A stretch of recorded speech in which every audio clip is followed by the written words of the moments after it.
incredible how and again, I've been the guy who's always said Jim Boeheim can stay as long as he wants because he built the program to what it is, and I still feel that way. But boy, am I getting frustrated with watching him coach. End of game specifically. Of course, Benny Williams wasn't even on the bench.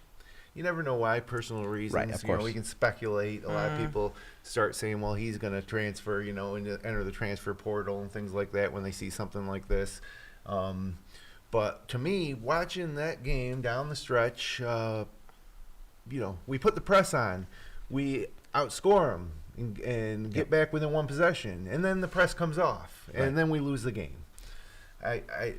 I've always contended that this team is best when they're opening up and pressing, not playing half court. And, just like clockwork, that press comes off when we get to one possession because Boeheim's too stubborn to deviate from the stuff that he's going to do and that Tony Bennett, the coach of Virginia, knew he's going to do. And everyone in this crowd knew he was going to do too. Yeah, drives me crazy. Yeah. The Jim Boeheim thing is so interesting to me because he asked me 2 years ago, and I have that same feeling, Jim, that he built this program with his bare hands and he can lead when he needs to. But now I have a little bit of different thoughts about that. Last night we talked about Benny Williams. He wasn't even in the building yesterday, excused for personal reasons. Yeah. And so you have that game, and Jim Boeheim goes through his notorious press conference after the game, right? Can't miss those. Right? And the first question asked is, where's Benny Williams, and maybe if he can expand on that. And in my mind, that is the big question. Of course, this was a huge game, and there's questions to be asked about the game, and like you said, with press and with the press and stuff like that. But that's the first question because this is a guy he started a majority of all of his games at Syracuse. He didn't start last game. The starting lineup changed, right? Yep. And so now the next game after that, he's not even in the building. Right. That's the question we want to know. Yep, that's the biggest question in my mind. So the fact that Jim Boeheim, they ask him, where it was Benny Williams, and better worded than I just said, and Jim Boeheim just kind of scoffs and says, "This is the question you're going to ask me," when I think any reporter in the world, including myself, including anybody I think in this room, would ask that question because that's the question that's most important at the time. And he says, I don't like your attitude, and scoffs at him. And this is a student reporter too that he loves asked to the get question. On the students. So I just don't really get why we're yelling at student reporters. And then he made a comment about how this is a standard between all the Syracuse reporters, how they ask quote unquote bad questions or unreasonable questions. But in this instance, for sure, to me, this isn't an unreasonable question. Maybe they should ask Coach, why is it that Syracuse has not been to the NCAA Tournament now in 3 years, 4 years, how many years? And why is it that a once former, elite program is now, not even a top 75 program in the country? Yep. Would he prefer that we ask that? And Coach, what are you doing to maybe change that? Because it seems like Groundhog Day around here, Syracuse. You kind of do the same thing over and over again, Coach. And if you ask him that question, he's going to scoff at you. If you ask him that question, he's going to scoff at you. If you ask him the question why Benny Williams isn't there, he's going to scoff at you. If you ask him the question what's his plan to leave the program and where he's going to leave it and what hands, he's going to scoff at you. So it's really like it's an impossible point if you're the reporter, especially a student reporter. But you are getting good training. That is true. As a student reporter, you can put that on your resume that Jim Boeheim yelled at me, him and 50 other people at this point now that Jim Boeheim's yelled at. But I go back to that there's no plan, that Jim Boeheim doesn't even know when he's going to be done, and I think that's bad because look at next year, look at 2023 recruits. You have goose egg. You have no recruits next year. Well, Adam Weitzman's working on that. Yeah, they have one in 2024 with Elijah Moore. Huge signing by Adam Weitzman. Great job. Jalen Hurts also in the building last night. That should pretty cool. I wish make credit of that. Win. Yeah.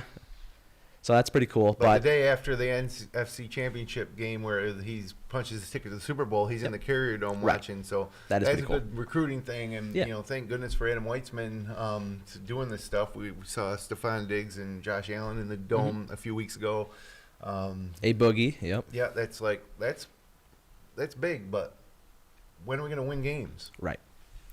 It's just I'm not putting myself in shoes of basketball prospects, but how are they going to commit to next year when you don't know who the coach is? And I know this is a scenario that we see sometimes with schools where coaches, Roy Williams at UNC kind of retired, not necessarily out of the blue, but it was sort of sudden.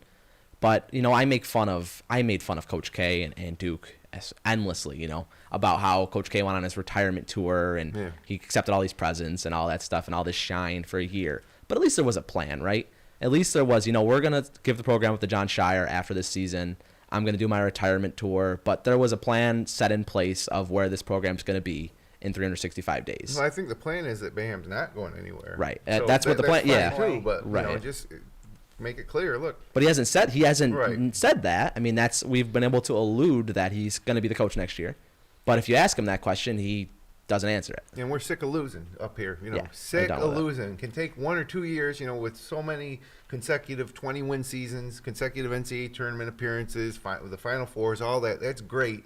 But now we've slipped into less than mediocrity, and that's something I never thought I'd see at Syracuse University in the basketball program. I never thought I would have seen it in the football program either, but that happened too. So now what do we do around here in the middle of winter?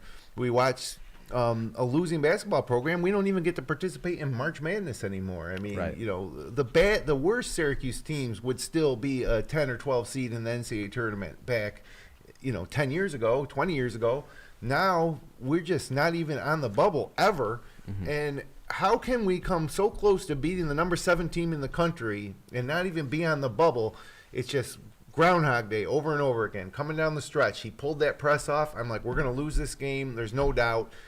One of the last possessions, you give it to Jesse Edwards, who squares up, 6'11", 7-foot guy, squaring up 15 feet from the basket, going to drive. That was the play that Boeheim drew up, and I don't think he draws up things. He just isolates. Right. And it's just, it's not working. It's not working. And I see it over and over again. So do something different. Anything. I agree, Jim, but let's talk about some more positive hardwood news. You want Paul's opinion? I think Paul's going to echo us a little bit, huh? Yeah, I mean, I don't want to speculate on the Benny Williams thing. I did see one rumor off an SI thread that I don't necessarily think has true legs, and if it does, then I'll just allude to something I even brought up on Twitter last night, just being it'd be time to reevaluate the leadership of the program. If the rumor that I saw that Benny Williams was turned away at the Dome by whether it was Boeheim or security, then, Yeah, I mean, we already knew leadership needs to change. I personally have a hard time believing that to be factual, but if that is the case, then I think it's more than time for a reevaluation. So, look, I don't know. I keep saying it's time for reevaluate, but it's just stuck in the ways. And if you want to go further down the line, I just personally would rather see somebody from outside the program take over at this point if you want to bring up succession plans and stuff like that, because frankly, if you want my honest opinion, I don't have the faith Jerry McNamara or Adrian Autry or whoever's currently on the bench would make any noticeable turns. So how about Jimmy and Buddy? That's that. No, that's been thrown out there. I like Adrian Autry. I like Jerry McNamara. I even like Griffin. But I like to hire from within. Right. But Jim Boeheim used to have a fire in his belly, whether he's going head-to-head with John Thompson and throwing chairs in Madison Square Garden. And it's just not there anymore. He just takes it out on reporters now. He's complacent. I mean, he doesn't seem to care that he's lost. And a lot of this has to do with we're now a second-tier team in a Southern Conference. It's going to be harder for us to be successful than when we were in the Big East. But, the last time I think I've seen real fire from Jim Boeheim was when he ripped his coat off in Cameron in the first game when we got screwed by the refs for the first of many times to come in the ACC. When C.J. Fair drove baseline, they called a charge on him, and we lost that first time we played down in Cameron. So I don't think that Boeheim has the fire in his belly anymore, and if that's the case, it seems he's complacent. We lost another one. Who cares? We lost to Bryant. We lost to Colgate. Let me go in and argue with 18, 19-year-old student reporters. I'm just sick of it. sick of losing, right? What do we got around here in the winter? One thing we have is Syracuse basketball, but not anymore, right? Not anymore. Not appearing that way. I mean, if you could sit down and have dinner with this guy, this coach, Jim, what would you say? Well, I'd say, geez, Coach Boeheim, thank you for having dinner with me. First of all, this is kind of out of the ordinary, but would you like an appetizer? Okay. I mean, I don't know what I'd say to him. This is a guy that I've loved for decades. Oh, And I just see the state of our program now, and he seems to be like, what can I do? What can I do? He blames it on his players. He really will constantly just blame it on his players. Well, guess what? After so many years of this, you can't blame it on your players. And the other thing is, blame it on your players. These are players that you recruited. So it all comes back to you at one point or another. And if you don't have the heart or the personal accountability, the energy, or whatever it is to do it anymore, then maybe it's time to step aside. And I never wanted to see that. I would love to see him coach for 10 more years, but you gotta have better results for sure. I mean, you've got For my sure. ears perked. This is obviously very, I mean, you feel passionately about it, and I totally